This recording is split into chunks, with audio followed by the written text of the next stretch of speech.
And back at the Missouri Sports Hall of Fame induction ceremony with one of the other honorees, Steve Savard. Steve Savard, congratulations. Thank you, Rob. Appreciate it very much. I think a lot of people who maybe have only watched the last 10 or 15 years of your career would be surprised you're going into a Sports Hall of Fame. Maybe so. I never thought I'd leave St. Louis. I had the Rams gig. Stan Kroenke had different ideas about living here.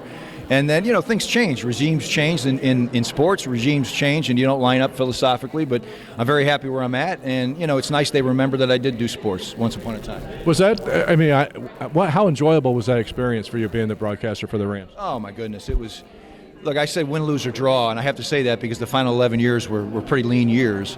Win, lose, or draw is a privilege. There are 32 of those jobs on the planet. I took it seriously. I had 3 great partners to work with. I had great bosses. My boss at Channel 4 for years, Alan Cohen, supported me in it. It was fun. There was no downside to it. It was great personally, professionally, and financially for me.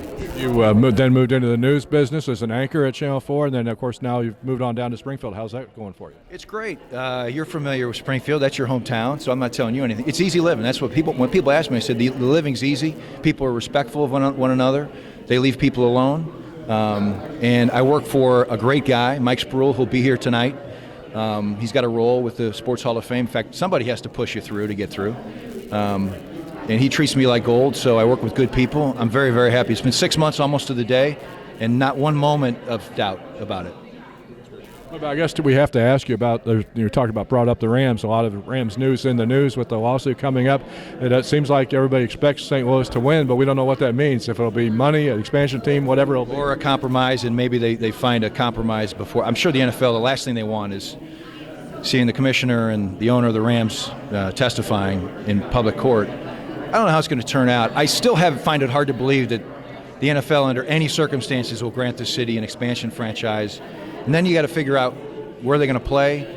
As you know, there's not a public appetite at all for helping an NFL owner with public money at this point, the way St. Louis has been burned. So I think people may be getting ahead of themselves talking about it. I love to see it. This is a great sports town. It was a great football town. And I know this. The Rams supported that organization here longer than they supported St. Louis, because they had decided to duck out long before those sellouts stopped. So I'd love to see St. Louis get a football franchise. I'm just not sure it's going to happen. And I think that's the thing that upsets the majority of fans, was just that we were not told the honest truth about it. That wasn't a fair shake. It was disingenuous. It's a kind word to use, but the whole process was disingenuous.